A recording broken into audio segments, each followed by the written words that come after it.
दोस्तों, कहानी एक शख्स की है जो जबलपुर का रहने वाला है, जिसका नाम मयंक है। मयंक जबलपुर में अपने परिवार के साथ रहता है। मयंक के परिवार में दादा दादी, माता पिता और एक छोटा भाई रहता है। मयंक अपने परिवार का लाडला है, क्योंकि मयंक अपने परिवार में एक लौता कमाने वाला है। मयंक का काम भोपाल में चलता है, क्योंकि मयंक पेशे से एक कॉन्ट्रैक्टर है। भोपाल में मयंक का कंस्ट्रक्शन का काम चल रहा है। मयंक काम के सिलसिले में हमेशा भोपाल से जबलपुर आता जाता रहता है। मयंक हर सप्ताह एक बार भोपाल अपने कंस्ट्रक्शन साइट पर जरूर जाता और पूरे काम का जायजा लेता कि काम कैसा चल रहा है। मयंक के परिवार वाले मयंक की मेहनत से बहुत खुश रहते हैं, क्योंकि मयंक बहुत ईमानदारी से और बहुत मेहनत से अपने काम को करता है। इसलिए मयंक को कभी भी कॉन्ट्रैक्ट मिलने में कोई दिक्कत नहीं होती थी। लगातार मयंक का काम चलता ही रहता था। मयंक के परिवार वाले मयंक का बहुत ख्याल रखते थे, क्योंकि काम की वजह से हमेशा मयंक को ट्रैवल करना पड़ता था।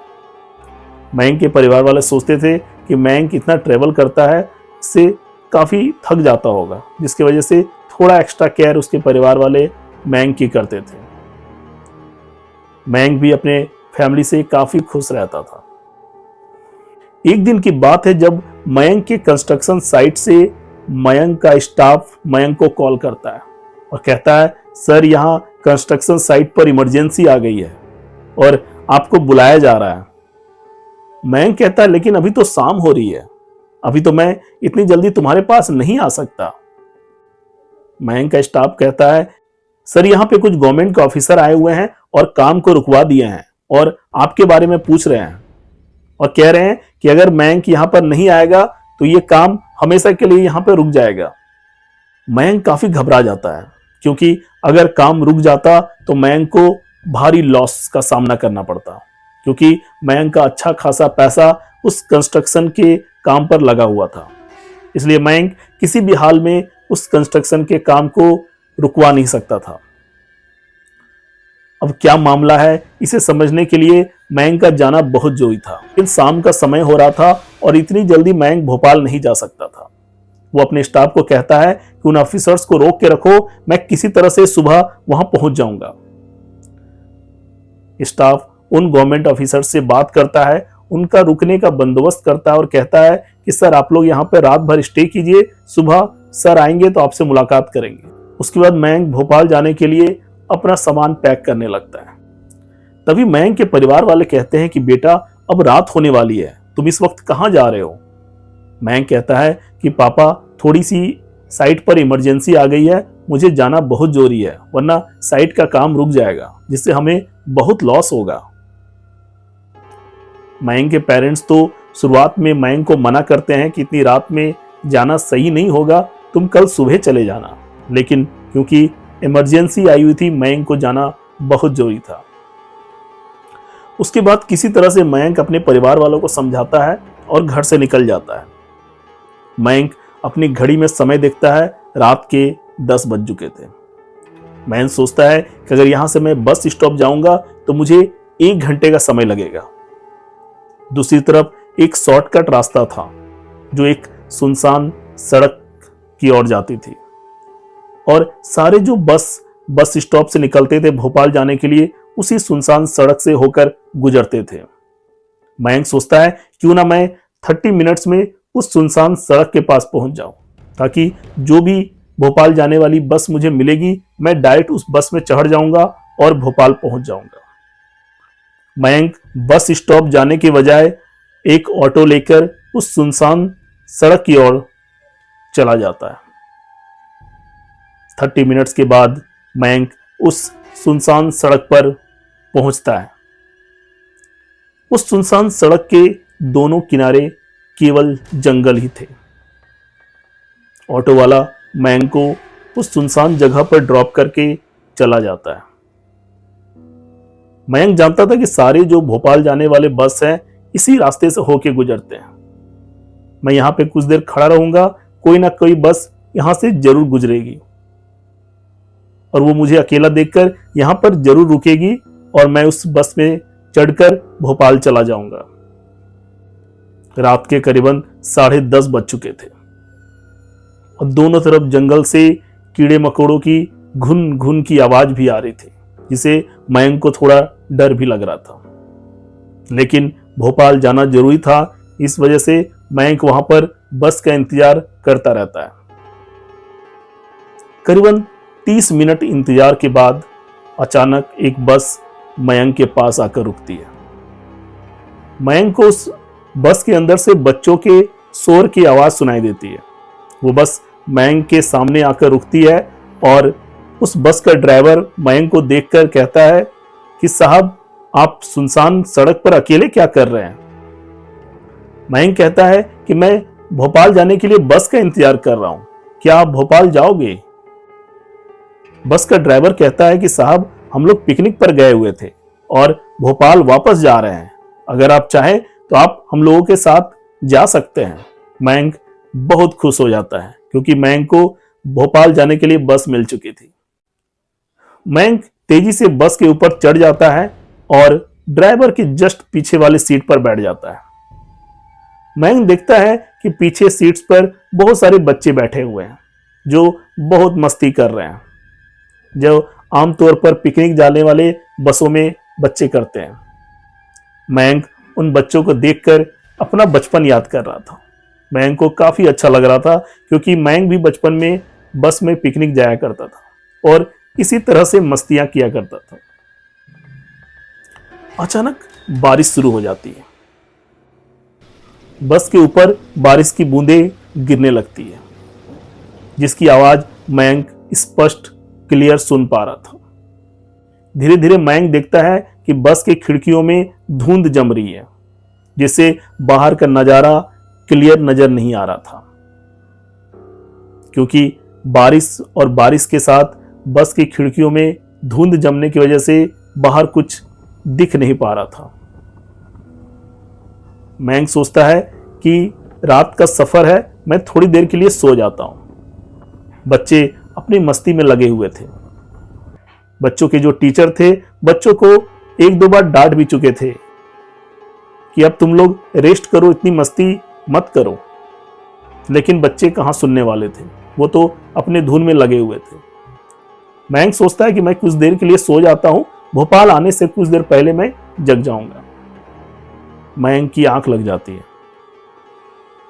करीबन 1 घंटे के बाद मयंक की अचानक नींद टूटती है। मयंक खिड़कियों से बाहर देखने की कोशिश करता है, लेकिन धुंध की वजह से कुछ भी देख नहीं पा रहा था। मयंक देखता है कि बस के अंदर पूरा अंधेरा हो चुका था। एक भी लाइट बस के अंदर नहीं जल रही थी और बच्चों के खेलने मस्ती की जो आवाज थी वो भी बंद हो चुकी थी। मयंक सोचता है कि सारे बच्चे लगता है सो गए हैं, काफी रात हो गई है और ड्राइवर लगता है अपनी मस्ती में गाड़ी चलाया जा रहा है। मयंक पॉकेट से अपना मोबाइल निकालता है और ड्राइवर की तरफ फोकस करता है। मयंक देखता है कि ड्राइवर के सीट पर कोई नहीं था, बस अपने आप चल रही थी। मयंक जैसे ही यह देखता है, मयंक की हालत खराब हो जाती है और मयंक के हाथ और पैर थर थर कांपने लगते हैं कि यह कैसे हो सकता है। बस का ड्राइवर गायब है और बस अपने आप चल रही है। मयंक बहुत बुरी तरह से डर जाता है। मयंक को समझ में नहीं आता है कि क्या हो रहा है, बस का ड्राइवर कहां चला गया और ये बस अपने आप चल क्यों रही है। मयंक अपने मोबाइल की लाइट को पीछे सीट्स की तरफ करता है, देखता है कि कोई भी सीट्स पे कोई भी बच्चा नहीं बैठा हुआ है, पूरा बस खाली था। मयंक अकेले उस बस में बैठा हुआ था और बस अपने आप आगे बढ़ रही थी। मयंक की दिल की धड़कन बहुत तेजी से धड़कने लगती है कि ये क्या हो रहा है, सारे बच्चे कहां गए, टीचर कहां गए, बिना ड्राइवर की बस कैसे चल रही है। मयंक अपनी सीट से उठता है और बस के मेन गेट की तरफ जाता है और मेन गेट को खोलने की कोशिश करता है, लेकिन मेन गेट जाम हो चुका था। मेन गेट नहीं खुलता है। मयंक और डर जाता है। अब मयंक को समझ नहीं आ रहा था कि मयंक अब क्या करे। तभी मयंक की नजर ड्राइवर सीट की तरफ जाती है। मयंक देखता है कि वहां पे ड्राइवर बैठा हुआ है, लेकिन ड्राइवर का चेहरा हर तरफ से कटा हुआ था और ड्राइवर के चेहरे से ब्लड टपक रही थी। मयंक यह देखकर और घबरा जाता है। वो सोचता है कि मैं कहां फंस गया हूं। कभी ड्राइवर गायब हो जाता है, कभी ड्राइवर आता है तो उसके चेहरे से खून टपक रहा है। ये क्या हो रहा है? फिर मयंक की नजर पीछे सीट्स पर जाती है। मयंक देखते हैं कि बहुत सारे बच्चे सीट पर बैठे हुए हैं, लेकिन सबके चेहरे कटे हुए थे और सबके चेहरे से ब्लड टपक रहा था। मयंक ये दृश्य, यह सीन देखकर इतना बुरी तरह से घबरा जाता है कि मयंक वहीं पर बस के फर्श पर गिर जाता है। तभी मयंक देखता है कि एक बच्चा मयंक की तरफ चलकर आ रहा है, जिसके पूरे चेहरे पर कट मार्क्स थे और खून की बूंदें टप टप करके गिर रही थी। मयंक की हालत बहुत बुरी तरह से खराब हो चुकी थी। मयंक सोच रहा था कि अब वो नहीं बच पाएगा। अचानक वो बच्चा मयंक के पास आता है और मयंक को उठाकर पीछे फेंक देता है। मयंक हवा में उड़ते हुए बस के पिछले सीट पर गिरता है। फिर सारे बच्चे मयंक के पास जाते हैं और मयंक के साथ मस्ती करने लगते हैं। कोई बच्चा मयंक को नोच रहा है, कोई मयंक के बाल को नोचता है, कोई हाथों को खींचता है, कोई पांव को खींचता है। मीन्स मयंक को बहुत ही बुरी तरह से बच्चे टॉर्चर कर रहे थे। मयंक को समझ में नहीं आ रहा था कि अब वो क्या करे। मयंक को ऐसा लग रहा था कि किसी भी वक्त मेरी जान जा सकती है। ऐसे भी डर के मारे मयंक की जान हलक तक आ चुकी थी। तभी अचानक बस का ड्राइवर अपने ड्राइवर सीट से उठकर खड़ा हो जाता है और मयंक की तरफ आता है। धीरे धीरे मयंक के पास आता है। मयंक उसे क्लियर देख पा रहा था। मयंक के पास आकर वो मयंक को पकड़ता है और बस के दरवाजे की तरफ फेंकता है। मयंक उड़ता हुआ दरवाजे की तरफ जाता है और दरवाजा अचानक खुल जाता है और वो बस के नीचे जाकर गिरता है। कुछ ही देर में मयंक की आंख खुलती है। मयंक अपने आप को वहीं पर पाता है जहां से उसने बस पकड़ी थी और मयंक बिल्कुल सही सलामत उसी जगह पर खड़ा था। मयंक अपने शरीर को देखता है। मयंक के शरीर में एक भी चोट का निशान नहीं था। मयंक देखता है कि वो बस पकड़ने से पहले जिस तरह से उस जगह पर खड़ा था, सेम उसी तरह से उस जगह पर खड़ा है। मयंक को समझ में नहीं आ रहा था कि अभी जो भी घटना उसके साथ घटी वो हकीकत था या सपना। मयंक पूरी तरह से कंफ्यूज हो चुका था। तभी मयंक की नजर घड़ी पर पड़ती है। मयंक देखता है कि रात के 3:30 बज रहे हैं। मयंक सोचता है अगर ये सपना था, मयंक सोचता है कि रात के 10:30 बजे मैं यहां पहुंचा था और अभी सुबह के 3:30 बज रहे हैं। इतने घंटों तक मैं कहां था? और जब मेरी आंख खुली तो मैं अपने आप को यहीं पर पा रहा हूं जहां पर मैं रात के 10:30 बजे बस पकड़ने के लिए आया था। तभी मयंक के फोन की रिंगटोन बजने लगती है। मयंक अपना फोन निकालता है और वो फोन मयंक के कंस्ट्रक्शन साइट वाले स्टाफ का था। स्टाफ कहता है कि सर वो जो गवर्नमेंट ऑफिसर्स थे वो सारे जा चुके हैं सर। उन्होंने हमारा सारा पेपर चेक किया और हमें क्लीन चिट देकर वो चले गए। मयंक का स्टाफ कहता है कि सर आपको हड़बड़ी में आने की जरूरत नहीं है, आप आराम से जब आपको जरूरत लगे आप आ जाइएगा। क्योंकि सुबह के लगभग 4 बज चुके थे। मयंक देखता है एक ऑटो वाला वहां से पास हो रहा था। मयंक ऑटो वाले को हाथ देता है और अपने घर का पता बताता है। ऑटो वाला मयंक को उसके घर ड्रॉप कर देता है। मयंक घर के अंदर जाता है। मयंक की फैमिली तब तक सुबह उठ चुकी थी। मयंक के घर वाले मयंक को देखकर पूछते हैं कि बेटा तुम भोपाल जाने वाले थे, वापस कैसे आ गए? मयंक रात की सारी घटना अपने परिवार वालों को बताता है। तभी मयंक के दादाजी बताते हैं कि बेटा करीबन 5-6 साल पहले उसी सुनसान सड़क पर बच्चों से भरा बस पिकनिक से वापस आ रही थी, जो उसी सुनसान सड़क के किनारे जो खाई है उसमें गिर गई और ड्राइवर समेत सारे बच्चे मारे गए थे। आज भी उस सड़क पर कभी कभी उस बस को घूमते हुए देखा गया है। तुम बहुत किस्मत वाले हो कि तुम्हारी जान बच गई। आज के बाद तुम कभी भी रात में सफर मत करना। मयंक भी ठान लेता है कि आज के बाद मैं रात में कभी भी ट्रेवल नहीं करूंगा।